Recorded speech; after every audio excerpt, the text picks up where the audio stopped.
बिस्मिल्लाहिर्रहमानिर्रहीम, अस्सलाम वालेकुम। आज का हमारा जो लेक्चर है वो फंक्शंस के ऊपर है। Function, basic definition of the function and basic understanding of the function. And ये सेकेंड ईयर की क्लास से रिलेटेड स्पेशली मैंने ये वीडियो बना रही हूँ। सेकेंड ईयर की क्लास में जो फर्स्ट चैप्टर है हमारी पंजाब टेक्स्ट बुक बोर्ड का, उसमें फ़ंक्शन के कॉन्सेप्ट है, उसको समझने के लिए मैंने ये वीडियो बनाई है अपने स्टूडेंट्स के लिए भी एंड सो ऑन। फ़ंक्शन होता क्या है? फ़ंक्शन जो है मैथमेटिक्स में, अगर बहुत से लोग जिन्होंने फ़िज़िक्स पढ़ी है उनको भी पता होगा कि फ़ंक्शन बेसिकली जस्ट लाइक अ मशीन। जैसे आपने फ़िज़िक्स में मशीन के ऑपरेशंस पढ़े हैं, जैसे मुख्तलिफ़ मशीन्स जो हैं उनका कुछ इनपुट होता है, कुछ आउटपुट होता है, और आप उन फंक्शंस उन मशीन्स का कुछ फ़ंक्शन होता है। जस्ट लाइक आपके पास ये एक मशीन है और ठीक है, इसका कुछ इनपुट है। इनपुट का मतलब ये है कि जब तक आप वो चीज़ जो आप मशीन को प्रोवाइड कर रहे हैं, यानी कि वो एनर्जी या वो सोर्स या वो सब कुछ जो आप अपनी मशीन को प्रोवाइड करेंगे तो मशीन वर्किंग करेगी। ठीक है, तो उसको हम फिज़िक्स में इनपुट कहते हैं, और फिर उससे रिलेटेड हम देख लेंगे कि उसे मैथ्स में क्या कहते हैं। तो मशीन बेसिकली यहाँ पे जिसको मैं मशीन कह रही हूँ वो हमारे पास एक फ़ंक्शन है। मैथ्स में वो फ़ंक्शन है, लेकिन फ़िज़िक्स में मशीन है। जस्ट लाइक मैं आपको रूटीन लाइफ की मिसाल दूंगी। बहुत सी मशीन्स ऐसी होती हैं जिनके जो हम रूटीन लाइफ में इस्तेमाल करते हैं और वहाँ से हम अपने फ़ंक्शन को समझ सकते हैं। फॉर एग्ज़ाम्पल, आपके पास जूसर मशीन है। जूसर मशीन को आप कुछ ना कुछ इनपुट देते हैं और वहाँ से कुछ ना कुछ आउटपुट आपके पास निकलता है। ठीक है, अब वो इनपुट क्या होता है, आउटपुट क्या होता है, ये तो आपको पता है कि इनपुट में आप उसको देते हैं इलेक्ट्रिसिटी। ठीक है, आपने उसको इलेक्ट्रिसिटी दी, और आउटपुट में आपके पास जो है, अगर वो जूसर मशीन है तो फिर आपके पास जो भी फ्रूट आपने उसके अंदर डाला है उसका जूस बन के आपके पास आएगा। ठीक है, इसी तरह से आपके पास जैसे एक फ़ैन है, फ़ैन भी आपके पास एक मशीन है। इनपुट आप उसको देते हैं, आप उसको इलेक्ट्रिसिटी प्रोवाइड करते हैं, और आउटपुट में आपके पास जो है वो क्या उसकी वर्किंग, उसके ऊपर जब आप उसे इलेक्ट्रिसिटी प्रोवाइड करते हैं तो वो उस इनपुट के ऊपर जो चीज़ आप उसे प्रोवाइड कर रहे हैं एज ए इनपुट, उसके ऊपर कुछ वर्किंग करता है, ऑपरेट करता है। और फिर ऑपरेट करने के बाद वो मशीन जो आपकी फ़ैन कहलाती है, वो मशीन उसके ऊपर ऑपरेट करती है, और उसके रिज़ल्ट में कुछ आपके पास आउटपुट आता है। वो आउटपुट क्या होता है? अब फ़ैन से आपको हवा मिलती है। इसके अलावा आपके पास जस्ट लाइक स्विंग मशीन होती है, आपके पास सिलाई मशीन है। सिलाई मशीन का इनपुट अगेन इलेक्ट्रिसिटी है फॉर एग्ज़ाम्पल, तो वो उसके ऊपर अपनी वर्किंग करेगी। अपने हिसाब से हर मशीन की वर्किंग डिफरेंट है, वो वर्किंग करेगी और एज अ रिज़ल्ट आपको स्टिच्ड कपड़े मिलेंगे। इसी तरह से वॉशिंग मशीन का अपना एक जो है वो, इसी तरह से चॉपर मशीन है, चॉपर मशीन का अपना एक फ़ंक्शन है, अपना एक बिहेवियर है। इसी तरह से हर मशीन जो है वो अपना एक ख़ास बिहेवियर रखती है, और हर मशीन का कुछ ना कुछ इनपुट होता है और कुछ ना कुछ आउटपुट होता है। बिल्कुल इसी तरह से ये जो हर मशीन, जैसे फ़ैन का बिहेवियर अलग है, जैसे स्विंग मशीन का अलग है, जैसे वॉशिंग मशीन का अलग है, जैसे जूसर मशीन का, चॉपर का अलग है, ये सब मशीनें हैं। आपने इन सबको, यहाँ पे एक चीज़ कॉमन है, आपने इन सबको इनपुट में इलेक्ट्रिसिटी दी और आउटपुट में आपको डिफरेंट रिज़ल्ट मिले। आउटपुट में जैसे आपको फ़ैन से हवा मिली, जूसर मशीन से जूस मिला, आपको वॉशिंग मशीन से धुले हुए कपड़े मिले, एंड सो ये सब चीज़ें। तो ये जो हर मशीन अपना एक ख़ास बिहेवियर रखती है। एक मशीन की वर्किंग या एक मशीन का काम जो है वो दूसरी मशीन से डिफरेंट है। This is called the behaviour of the function, behaviour of the machine. और यही मशीन जब हम मैथ्स में डिस्कस करते हैं तो हमारे पास इस मशीन को फंक्शन कहते हैं। ठीक है, तो फंक्शन क्या है? बेसिकली फ़ंक्शन एक मशीन की तरह है जिसके इनपुट में हमने उसको कुछ देना है। आम रूटीन लाइफ में जो मैंने आपको एग्जांपल्स दी हैं उनके इनपुट में आप उन्हें देते हैं इलेक्ट्रिसिटी, लेकिन फंक्शंस जो मैथमेटिक्स में हम डील करेंगे, ये भी एक ऐसी मशीन्स हैं जिनके इनपुट में हमें इलेक्ट्रिसिटी नहीं देनी, जिनके इनपुट में हमें कुछ सेट देना है, एक सेट देना है जिसके अंदर एलिमेंट्स हैं, और वो सेट फाइनाइट भी हो सकता है, वो सेट इन्फिनिट भी हो सकता है। और जैसे कि ये मशीन आउटपुट में आपको कुछ ना कुछ वर्किंग करके दिखाती है, इनकी स्पेसिफ़िक वर्किंग होती है या स्पेसिफ़िक बिहेवियर होता है। इसी तरह से आपके फ़ंक्शन का भी स्पेसिफ़िक बिहेवियर होगा। आपका ये फ़ंक्शन उस सेट के ऊपर अप्लाई होगा, और अप्लाई होने के बाद कुछ आउटपुट देगा, और वो आउटपुट जो है वो भी हमारे पास यहाँ पे आउटपुट डिफरेंट है। डिफरेंट मशीन्स के डिफरेंट आउटपुट्स हैं। कुछ मशीन्स जो हैं वो आपको जूस देती हैं, कुछ मशीन जो हैं वो आपको जैसे फ़ैन हवा देता है एंड सो ऑन। लेकिन हमारे फंक्शंस जो हैं मैथमेटिक्स में, ये ऐसी मशीन है जिनके इनपुट फिक्स रहेगा, यानी कि इनपुट में सेट्स ही रहेंगे और आउटपुट में भी सेट्स ही होंगे। अब वो सेट्स मुख्तलिफ हो सकते हैं, वो सेट्स फ़नाइट भी हो सकते हैं, वो सेट्स इन्फिनिट भी हो सकते हैं। फॉर एग्ज़ाम्पल, ये हमारे पास एक सेट फंक्शन है F1, इसकी डोमेन में अच्छा, और एक और चीज़, जिस तरह से हमारे पास रूटीन लाइफ की मशीनों के का इनपुट और आउटपुट होता है, मैथ्स में इनपुट को हम डोमेन कहते हैं और आउटपुट को हम जो है, ये आपका इनपुट है, इनपुट को डोमेन कहते हैं और आउटपुट को आप रेंज या कोडोमेन के नाम से आपको ये दो लफ्ज़ नज़र आएंगे। लेकिन जो बहुत ज़्यादा यूज़ वर्ड होता है वो रेंज होता है। अब रेंज और कोडोमेन क्या होते हैं, या रेंज कहें या कोडोमेन कहें, इन दोनों में फ़र्क भी मैं आपको बता दूँगी। लेकिन फ़िलहाल आप बहुत ज़्यादा वर्ड जो आपने यूज़ देखना है या आपको जो मिलेगा वो रेंज का वर्ड मिलेगा, वो देख लेते हैं बाद में।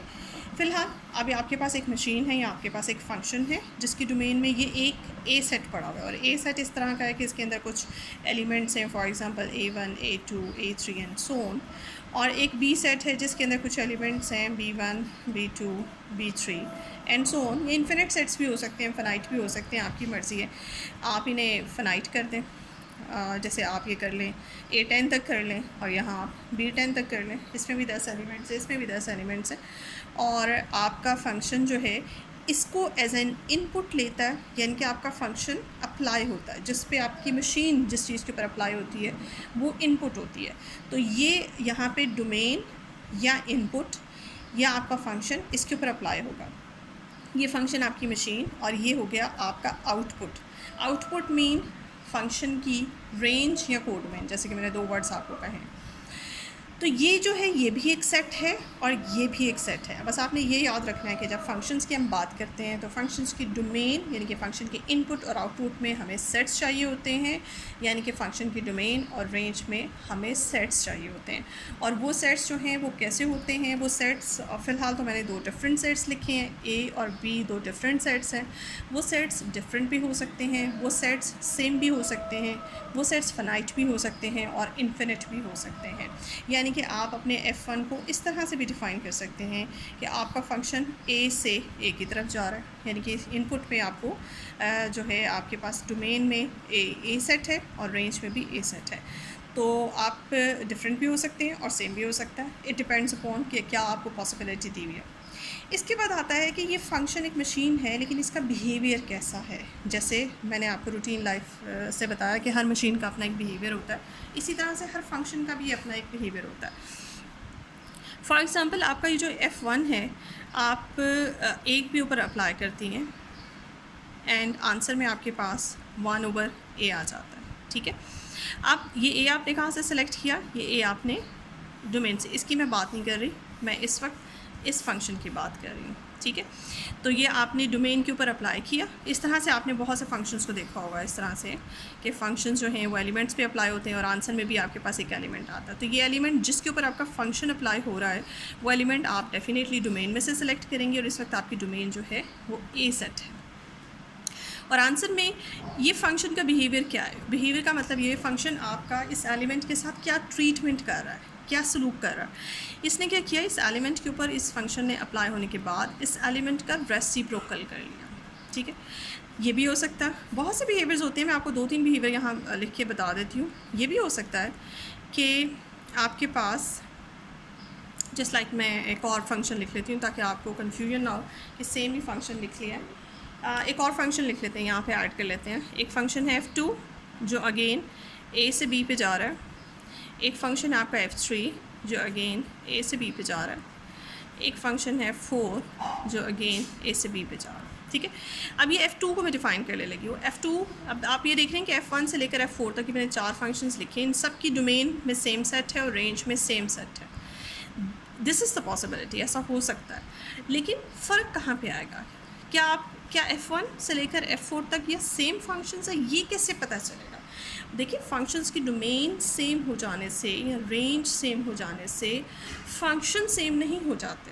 फंक्शंस एक दूसरे से वेरी करते हैं या एक दूसरे के इक्वल हो जाते हैं, वो ये बात डिपेंड करती है फंक्शंस के बिहेवियर के ऊपर। अब फंक्शंस का बिहेवियर मैं समझाने की आपको कोशिश कर रही हूँ कि फ़ंक्शन का बिहेवियर क्या होता है। अब यहाँ से मैं बताती हूँ, ये तो आपने फर्स्ट फंक्शन का F1 का बिहेवियर यहाँ पे डिफ़ाइन कर लिया।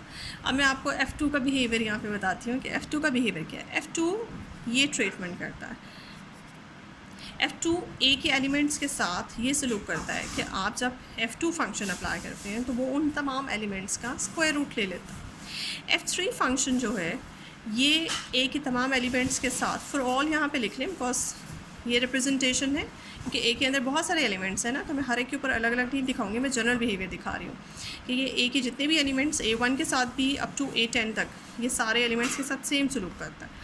F3 के ऊपर अप्लाई होता है तो F3 अप्लाई होता है ए के ऊपर, तो ये सलूक करता है कि 1/2A + 3 फॉर एग्ज़ाम्पल। इसी तरह से आपके पास F4 फंक्शन जब अप्लाई होता है ए के ऊपर तो ये आपके साथ, आपके इस एलिमेंट के साथ सलूक करता है ऐसा। ये देखें इसने क्या किया, फर्स्ट जो फंक्शन है वो जब ए के एलिमेंट्स पे अप्लाई होता है तो उनका जस्ट सिंपल रेसिप्रोकल कर देता है। This is called the behaviour of the function F1। F2 क्या करता है, उनका अंडर रूट ले लेता है। This is called the behaviour of the function F2 which is different from F1। F3 ने क्या ट्रीट किया कि उस A का रेसिप्रोकल करके 2 से मल्टीप्लाई करके 3 में ऐड कर ले। ये F3 का अपना एक स्पेसिफिक बिहेवियर है। और ये है आपके पास F4 ने क्या किया, उसी A एलिमेंट के ऊपर उसका स्क्वायर करके उसमें 5 ऐड कर लिया। तो ये आपके पास 4 मुख्तलिफ फंक्शंस, मैं अब कह सकती हूँ कि ये चारों फंक्शंस गो के इनकी डोमेन सेम है, रेंज सेम है। डोमेन यानी कि इनपुट और आउटपुट में सेम सेट्स पड़े हुए हैं, लेकिन फिर भी ये फंक्शंस डिफरेंट हैं। क्यों डिफरेंट हैं, इनके आंसर्स डिफरेंट होंगे क्योंकि इनका बिहेवियर डिफरेंट है। इसी तरह से अगर F1 से लेकर F4 तक ये चारों फंक्शंस तमाम डोमेन के एलिमेंट के ऊपर सेम ट्रीटमेंट कर रहे होते हैं, this is called the treatment और बिहेवियर ऑफ द फंक्शन, कि ये चारों के चारों एक रेसिप्रोकल ले रहे होते हैं। तो फिर मैं कहती है F1, F2, F3 and F4 all these are equal functions. ये इक्वल फंक्शंस हैं क्योंकि इनका बिहेवियर सेम है। ठीक है, ये 4 डिफरेंट बिहेवियर मैंने आपको दिखाए ताकि आपको पता चले कि डोमेन और रेंज सेम हो जाने से फंक्शन सेम नहीं होते, फंक्शंस इक्वल होते हैं अगर उनका बिहेवियर इक्वल हो, और अगर उनका बिहेवियर इक्वल नहीं है तो फिर वो फंक्शंस जो हैं वो इक्वल नहीं होते, वो डिफरेंट फंक्शंस हैं। तो हर फंक्शन पहचाना जाता है अपने बिहेवियर से, first of all. And secondly आप फंक्शंस को कुछ थोड़ा सा और समझ लेते हैं। इसके बाद मैंने आपसे कहा था कि मैं कोड डोमेन और रेंज में थोड़ा सा फ़र्क बताऊँगी। फॉर एग्ज़ाम्पल ये आपके पास ए सेट है, अब थोड़ा छोटा सेट कर लेते हैं ताकि हमारा ड्रॉ करना आसान हो जाए। ए सेट के अंदर हमारे पास A1, A2 और A3, बस 3 एलिमेंट्स लेते हैं। और बी सेट है हमारे पास, इसके अंदर हम B1, B2 और B3, ये 3 एलिमेंट्स लेते हैं। ठीक है, आपका एक फंक्शन है जो कि A से B पे जा रहा है। ठीक है, इसकी डोमेन और रेंज मैंने आपके सामने लिख दी। अब इसको ड्रॉ करते हैं। ये आपका A सेट है, ये आपका B सेट है,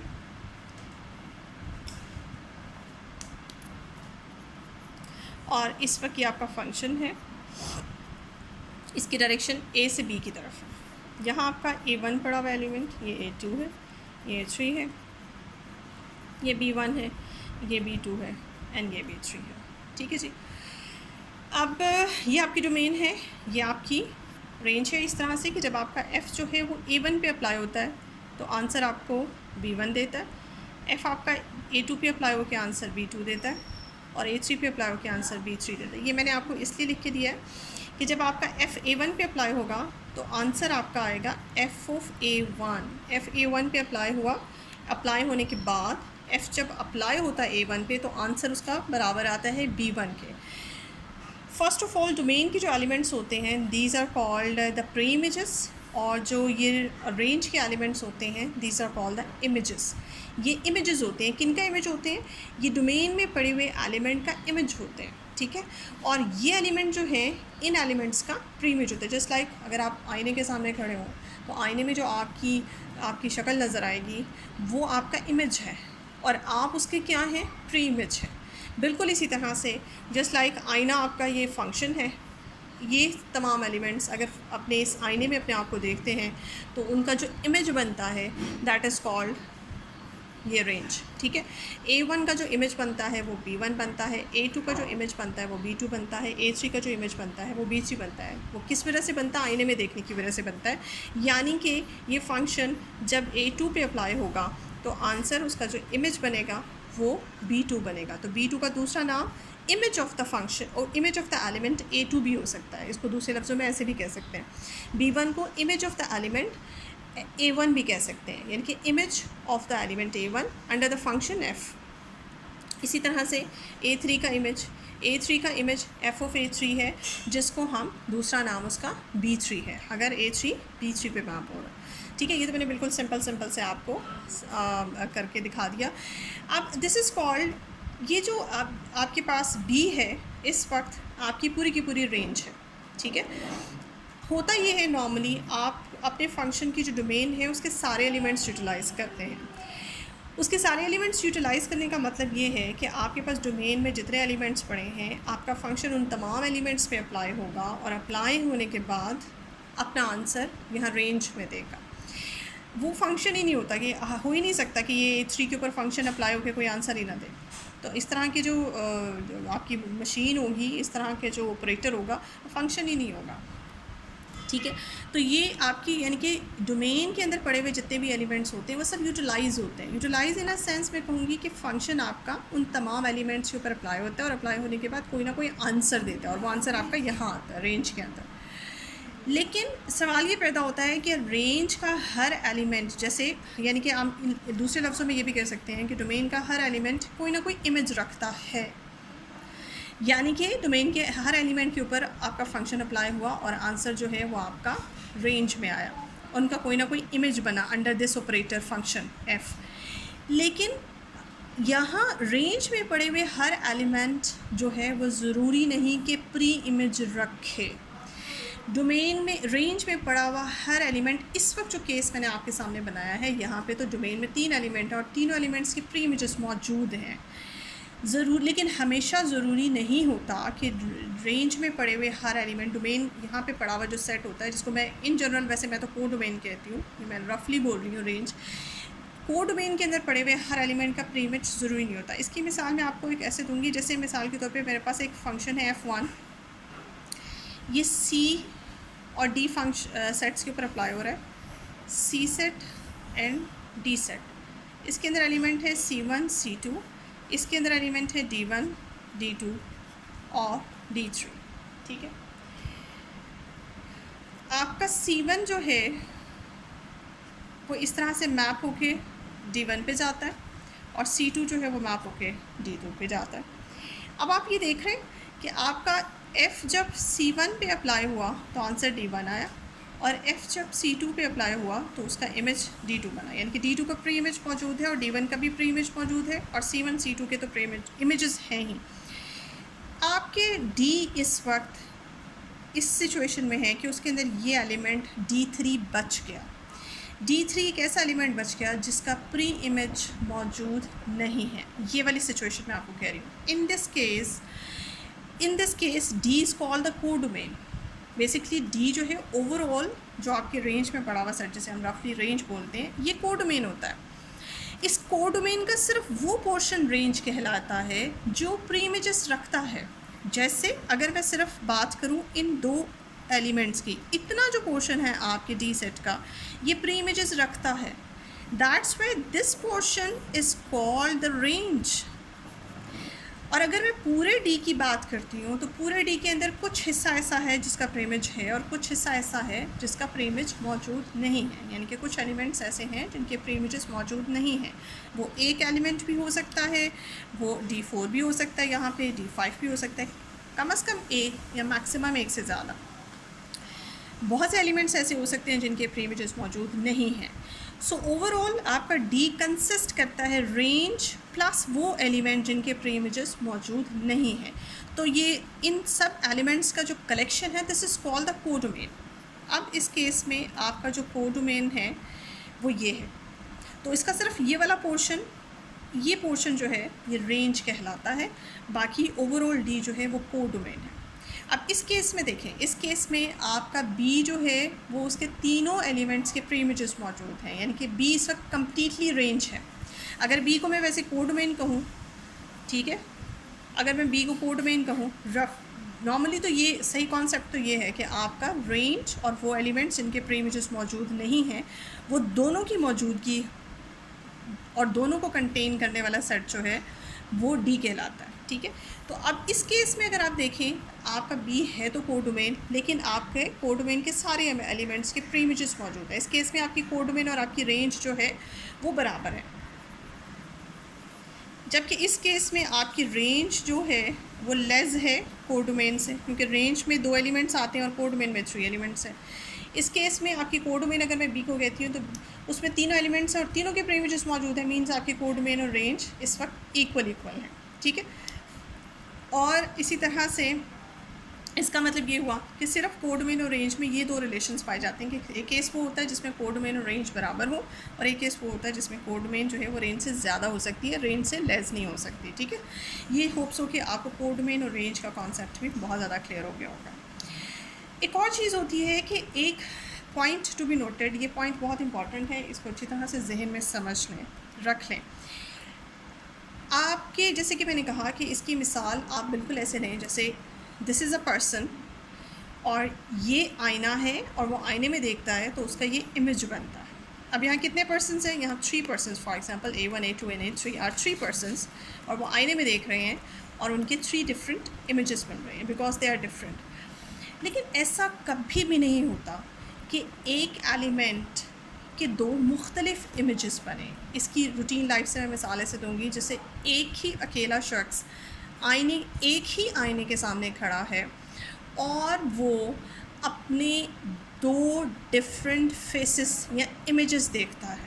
इज़ इट पॉसिबल? हाँ, ये तो हो सकता है कि अगर एक कमरे में 8-10 आईने लगे हों और हर आईने में एक ही बंदा खड़ा हुआ है और 8-10 आईनों में वो देख रहा है, उसकी जो इमेजेस बन रहे हैं वो 8-10 इमेजेस बन रहे हैं, but all those images are same. लेकिन ये कभी भी नहीं हो सकता कि आपके पास आईना भी एक है और खड़ा हुआ जो उसके सामने पर्सन है वो भी एक है, और उस एक आईने में उस एक पर्सन के 2 डिफरेंट इमेजेस बन रहे हैं। ये कभी भी नहीं होता। तो जिस तरह से रूटीन लाइफ में ये कभी नहीं होता, इसी तरह से हमारे पास मैथ्स में भी ऐसा कभी नहीं होता। इसकी मिसाल मैं ऐसे दूंगी, जैसे कि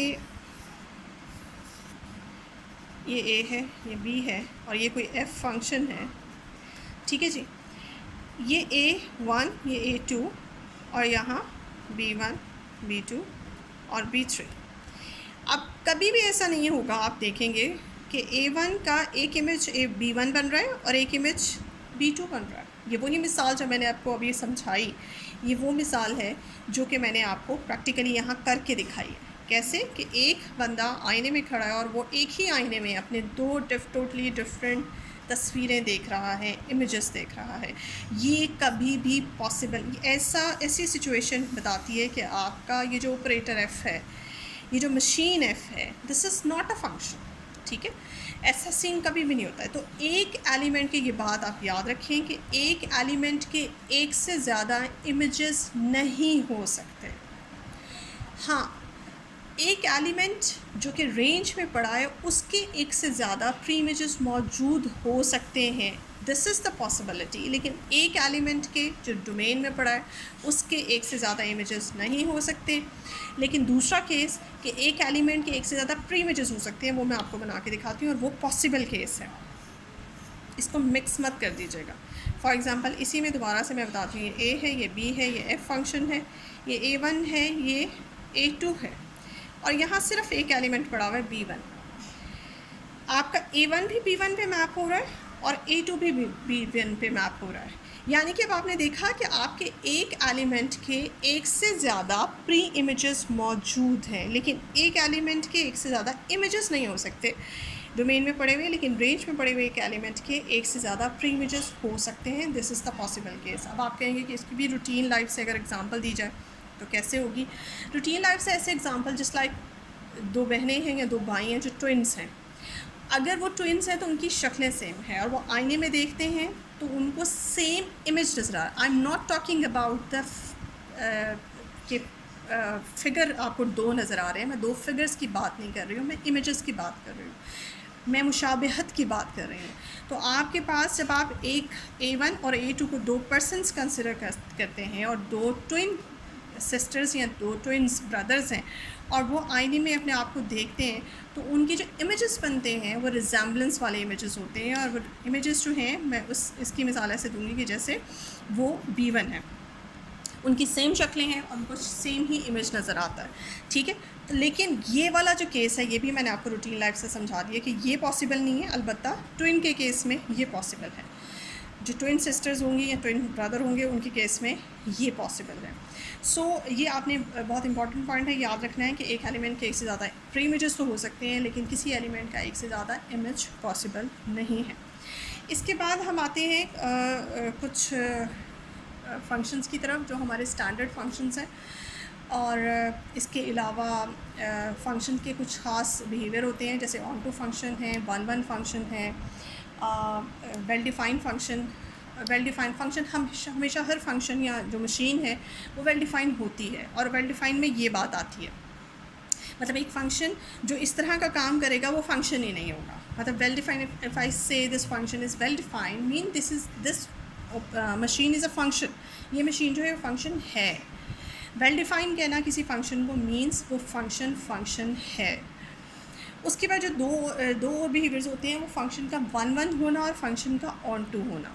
इसको मैं मुख्तलिफ एग्जांपल से आपको समझा सकती हूँ।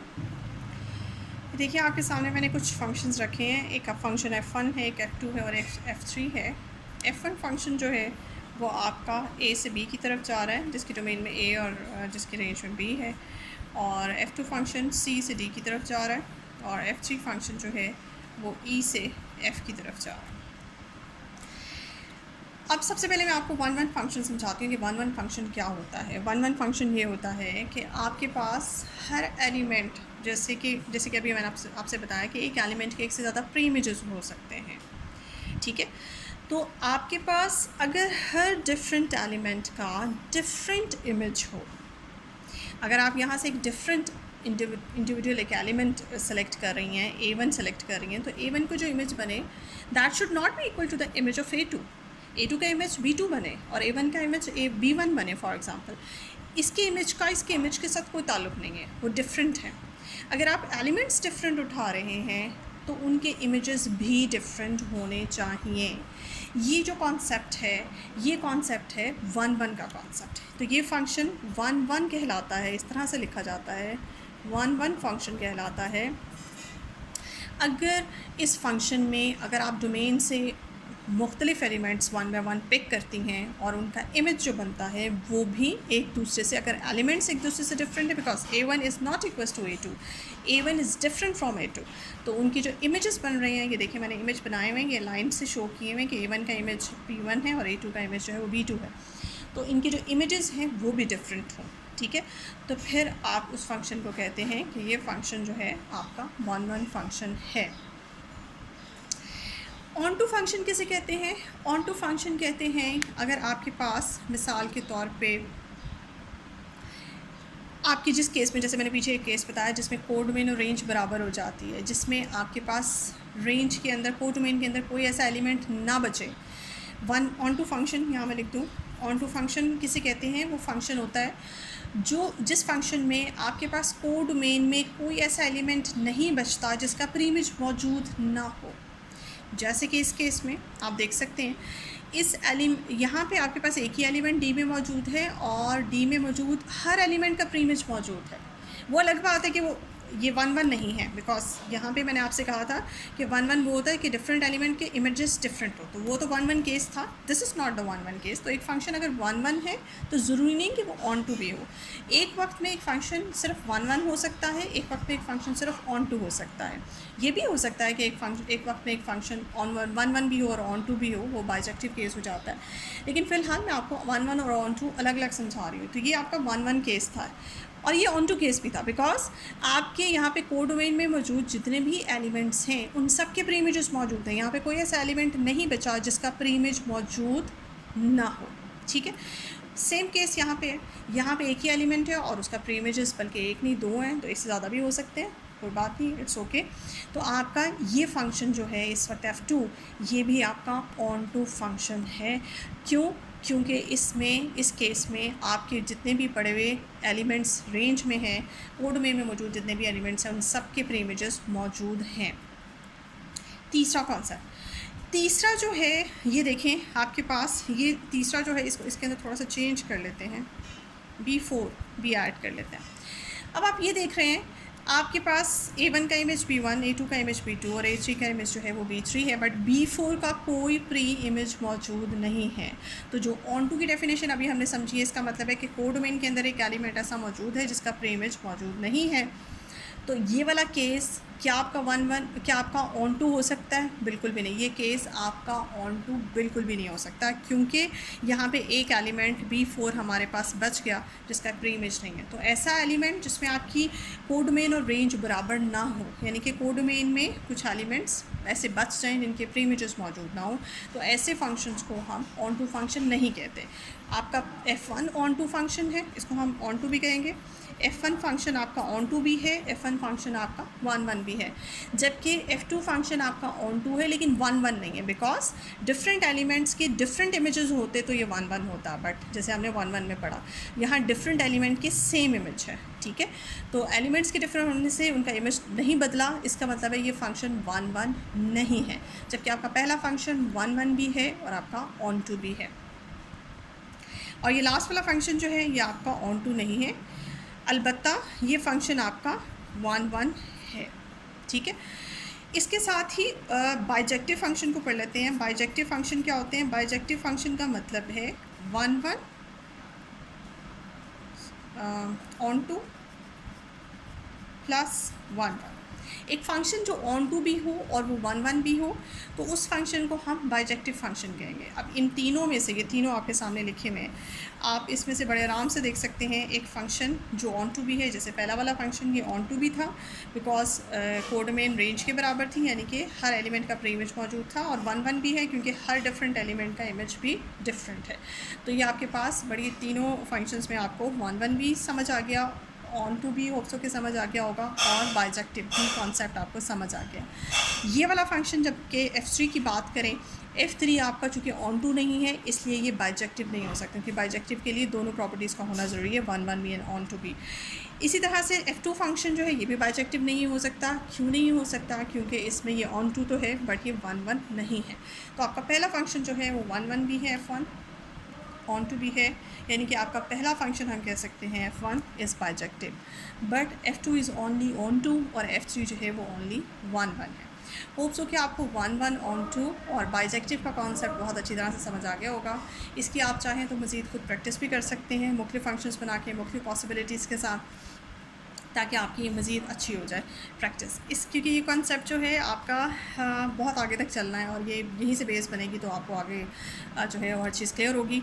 इसके अलावा कुछ स्टैंडर्ड फंक्शंस हैं, उनको भी देख लेते हैं। कुछ फंक्शंस ऐसे होते हैं जिनके बिहेवियर हमेशा फिक्स होते हैं, जैसे कि मैं बाय नेम लिख दूँ, आइडेंटिटी फंक्शन है नंबर 1। नंबर 2 हमारे पास ज़ीरो फंक्शन है।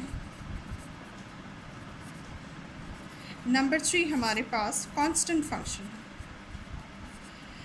इनको हल्का सा डिफ़ाइन कर देती हूँ। आइडेंटिटी फंक्शन को नॉर्मली हम आई से रिप्रेजेंट करते हैं और इसकी डोमेन और रेंज में सेम सेट रखा जाता है, ये बात याद रखिएगा।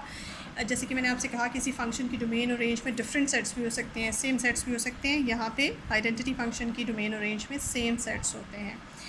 ज़ीरो फंक्शन जो है वो उसकी डोमेन और रेंज डिफरेंट भी हो सकती हैं, इससे कोई फ़र्क नहीं पड़ता। तो ज़ीरो फंक्शन को ओ से रिप्रेजेंट किया जाता है, और मोस्टली आप किसी से भी रिप्रेजेंट कर सकते हैं, लेकिन मोस्टली जो है वो ओ से रिप्रेजेंट किया जाता है। इसकी डोमेन और रेंज डिफरेंट भी हो सकती हैं, और लेकिन आइडेंटिटी फंक्शन की सेम होती है। इसके अलावा कांस्टेंट फंक्शन को अगर मैं सी से रिप्रेजेंट कर दूँ, तो कांस्टेंट फंक्शन जो है इसकी भी डोमेन और रेंज के सेम होने के ऊपर कोई ऐसी कंडीशन नहीं है, इसकी डोमेन और रेंज डिफरेंट भी हो सकती हैं। लेकिन ये फंक्शंस अपने ख़ास बिहेवियर रखते हैं, और इनके बिहेवियर जो हैं वो फिक्स बिहेवियर होते हैं। अब वो बिहेवियर इनके कौन से फिक्स होते हैं? अगर सबसे पहले आइडेंटिटी फंक्शन की बात की जाए, तो आइडेंटिटी फंक्शन जैसे कि नाम से ज़ाहिर है कि आइडेंटिटी फंक्शन एक ऐसा फंक्शन है जो कि हर एलिमेंट की या अपनी यूँ आप कह सकते हैं कि अपनी डोमेन की आइडेंटिटी को बरकरार रखता है। यानी कि डोमेन में मौजूद एक सेट जो है वो इसकी आइडेंटिटी को बरकरार रखेगा। मींस इसके पूरे सेट के ऊपर तो अप्लाई नहीं होता, इसने अप्लाई होना है इस सेट के एलिमेंट्स के ऊपर, डोमेन के एलिमेंट्स के ऊपर। तो डोमेन के एलिमेंट्स की आइडेंटिटी बरकरार रखता है। तो आप देखते हैं कि इसका मतलब क्या है कि आइडेंटिटी बरकरार रखता है। मींस जब आपका आई जो है फॉर एग्जांपल एक्स से एक्स पे अप्लाई हो रहा है, आई आपने अप्लाई किया किसी भी एक्स एलिमेंट के ऊपर, एक्स जो है वो रिप्रेजेंटेशन कर रहा है कैपिटल एक्स सेट के एलिमेंट्स की। जब आप इसके ऊपर अप्लाई करती हैं तो आंसर में वापस आपके पास वही एलिमेंट वापस आ जाता है। यानी कि इसने जो ऑपरेट किया वो ऑपरेट इस तरह से किया, उसने उसको चेंज ही नहीं किया, वो एलिमेंट जो था उसको वैसे ही रहने दिया। तो इस तरह का जो फंक्शन होता है वो आइडेंटिटी फंक्शन कहलाता है। एक बात याद रखिएगा कि आइडेंटिटी फंक्शंस जो हैं वो हमेशा बाइजेक्टिव फंक्शन होते हैं। अगर आपका दिल चाहता है तो आप इसे चेक कर सकते हैं कि आइडेंटिटी फंक्शन हमेशा बाइजेक्टिव होते हैं, यानी कि 1 1 भी होते हैं और ऑन टू भी होते हैं। इसकी मिसाल मैं आपको ड्रॉ करके भी दे सकती हूँ। मिसाल के तौर पे अगर हम इस वक्त ये कंसिडर करें कि मेरे सेट एक्स में x1 x2 बस 2 एलिमेंट मौजूद है फॉर एग्जांपल, ताकि हमारा टाइम बच जाए और हमारा काम भी ज़्यादा लंबा ना हो। ये 2 एलिमेंट हैं, इधर भी आपके पास x है और ये भी आपके पास x है, और ये हमारा आइडेंटिटी फंक्शन है। आइडेंटिटी फंक्शन ने क्या करना है, x1 पे अप्लाई होना है तो आंसर में x1 ही देगा और x2 के ऊपर अप्लाई होकर आंसर x2 ही देगा। Very simple. आप देख सकते हैं कि आपका डिफरेंट एलिमेंट के इमेजेस भी डिफरेंट है और रेंज में मौजूद हर एलिमेंट का प्री इमेज भी मौजूद है। तो यही चाहे आपके पास, अभी तो मैंने फाइनाइट सेट की मिसाल ही, आप इन्फिनिट भी ले सकते हैं क्योंकि हर एलिमेंट का इमेज वही एलिमेंट वापस बनेगा। तो ईजिली सीन कि ये आपका जो फंक्शन है ये बाइजेक्टिव फंक्शन है। उसके बाद आते हैं ज़ीरो फंक्शन की तरफ। ज़ीरो फंक्शन जैसे कि मैंने कहा कि एक्स से वाई की तरफ जाएगा और इसका डिफाइनिंग बिहेवियर मैं आपके पास लिख दूँ कि ज़ीरो जो है वो डोमेन के जितने भी एलिमेंट्स पे अप्लाई होगा, आंसर में उसने ज़ीरो देना है, ठीक है, for all the elements of the domain. तो इसको डिफ़ाइन आप ऐसे करेंगे, ये अगर आपके पास x पड़ा है, ये आपके पास y है और ये आपके पास ज़ीरो फंक्शन है, तो आपके पास जितने भी एलिमेंट्स हो, x1 हो, x2 हो, x3 हो एंड सो ऑन, यहाँ पे पड़ा हुआ है आपके पास ज़ीरो और यहाँ पे और भी एलिमेंट्स पड़े हुए हैं मिसाल के तौर पे, और बहुत से एलिमेंट्स हैं, जैसे आप डिफरेंट एलिमेंट को y1 y2 y3 and so on कह सकते हैं। इन सब एलिमेंट्स को इसने ज़ीरो पे मैप करना है। x1 भी ज़ीरो पे मैप होगा, x2 भी ज़ीरो पे मैप होगा, x3 भी ज़ीरो पे मैप होगा एंड सो ऑन। आगे जितने भी हैं वो सब के सब ज़ीरो पे मैप होंगे। तो ये फंक्शन आपके सामने सिंपल है, इसकी डोमेन और रेंज का सेम होना ज़रूरी नहीं है, बस ये है कि रेंज में आपके पास ज़ीरो ज़रूर मौजूद हो, क्योंकि ज़ीरो मौजूद होगा तो तमाम एलिमेंट्स ज़ीरो पे मैप होंगे। अच्छा जी, तो ये फंक्शन जैसे कि देखने से पता चल जाता है कि ये फंक्शन आपका ऑन टू फंक्शन नहीं है, ना ही ये फंक्शन आपका 1 1 फंक्शन है, क्योंकि डिफरेंट एलिमेंट्स के सेम इमेजेस हैं, यानी कि सबका इमेज जो है वो ज़ीरो है और यहाँ पे बाकी जो एलिमेंट्स मौजूद हैं आपके y के अंदर y1 y2 और y3 एंड सो ऑन, तो वो जो हैं उनके प्री इमेजेस मौजूद नहीं हैं। तो ये फंक्शन जो है आपका onto function in general नहीं होता। ऑन टू हो सकता है कि अगर मैं कहूँ कि y के अंदर सिर्फ़ और सिर्फ ज़ीरो, y ऐसा सेट है जिसके अंदर सिर्फ ज़ीरो है और बाकी एलिमेंट्स कोई भी नहीं है, अगर ये छुप जाते हैं और कोई एलिमेंट नहीं होता, एक ही एलिमेंट होता है, तो उस केस में ये ऑन टू हो सकता है, लेकिन वो एक्सेप्शनल केस है ना। लेकिन इन जनरल तो हम यही कंसिडर करेंगे कि y के अंदर जैसे x इन्फिनिट है तो y भी सपोज करेंगे इन्फिनिट है, बाकी एलिमेंट्स के प्री इमेजेस नहीं है, सिर्फ ज़ीरो का प्री इमेज है। तो ये इन जनरल आपका जो ज़ीरो फंक्शन है वो ना 1 1 होता है, 1 1 तो होता ही नहीं है बिल्कुल भी, और ऑन टू होने के चांसेस हैं प्रोवाइडेड कि आपकी रेंज में सिर्फ एक ही एलिमेंट हो। तो वो एक्सेप्शनल केस है, वो पर्टिकुलर केस है, तो हमने तो जनरल काम करना है। तो इन जनरल हम कहेंगे 1 1 तो बिल्कुल नहीं होता और ऑन टू भी नहीं होता। थर्ड है आपके पास कांस्टेंट फंक्शन। कांस्टेंट फंक्शन क्या है जी? कांस्टेंट फंक्शन में जैसे मैंने सी से रिप्रेजेंट किया, ये एक्स से वाई पे जा रहा है। कांस्टेंट फंक्शन ने क्या करना है कि आप x के जितने भी एलिमेंट्स हैं उस पर जब ये फंक्शन अप्लाई करेंगे तो आंसर में एक कांस्टेंट आ जाएगा। वो कांस्टेंट जो है, सपोज़ करें आपके पास a कोई कांस्टेंट आ जाता है, ठीक है। अब आप फॉर ऑल द, यहाँ आप लिख लें for all the elements of the domain, यानी कि आप x1 के ऊपर अप्लाई कर रहे हैं a आ रहा है, x2 के ऊपर अप्लाई कर रहे हैं a आ रहा है, x3 के ऊपर अप्लाई करें a आ रहा है, सेम वो केस बन जाता है। जैसे ये सारे एलिमेंट ज़ीरो पे मैप होते हैं, यहाँ पे ये सारे एलिमेंट्स a पे मैप होंगे। ये आपका x है, ये आपका y है, ये आपका a पड़ा हुआ है। इसके अलावा y1 y2 and so on, यहाँ पे x1, यहाँ पे x2 and so on. x1 भी मैप हो रहा है a पे, x2 भी मैप हो रहा है a पे, x3 भी मैप हो रहा है ए पे, ये सब एलिमेंट्स एक ही एलिमेंट पे मैप हो रहे हैं। ये फंक्शन भी, कांस्टेंट फंक्शन भी ना 1 1 होता है ना ही आपका ऑन टू होता है। सेम वही केस एक्सेप्शनली कि आपके y में सिर्फ़ और सिर्फ अगर a मौजूद हो, बाकी एलिमेंट्स मौजूद ना हो, तो इस केस में ये ऑन टू होगा। तो वो चूँकि पर्टिकुलर केस है तो जनरली हम यही कहेंगे कि आपका कांस्टेंट फंक्शन ना 1 1 होता है और ना ही ऑन टू होता है। होप सो कि आपको काफ़ी अच्छी तरह से समझ आ गया होगा, क्योंकि ये 3 फंक्शंस हैं जो कि बाय नेम यूज़ होते हैं। आइडेंटिटी फंक्शन क्या होता है तो आपको पता होना चाहिए, इसकी डोमेन कैसी होती है, इसकी रेंज कैसी होती है, इसका बिहेवियर कैसा होता है। Zero function and constant function. इसके अलावा एक चीज़ जो स्टार्ट में मैं मिस हो गई, मैंने आपको नहीं बताया, ये चीज़ देखें, जब स्टार्ट में मैंने आपको कोडोमेन और रेंज का कॉन्सेप्ट दिया था, तो इस मैंने आपसे कहा था कि कोडोमेन का वो हिस्सा जो कि प्री इमेज रखता है और एक वो हिस्सा जो कि प्री इमेज नहीं रखता। तो जो हिस्सा प्री इमेज रखता है that is called the range. और रेंज को लिखने का एक टोटल तरीका ये है कि आप इस पूरे हिस्से को, ये इतने हिस्से को एक सेट की फॉर्म दे दें।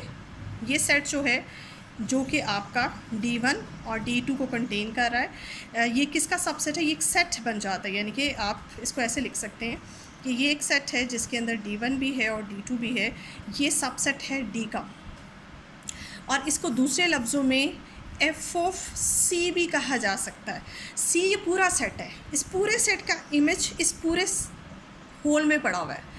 D1 और D2 पूरे सी का इमेज है। तो इसको दूसरे लफ्ज़ों में आप एफ ऑफ सी भी कह सकते हैं। तो एफ ऑफ सी जहाँ कहीं लिखा होगा this is called the range of the set C, इस सेट की range under the function F. ठीक है जी।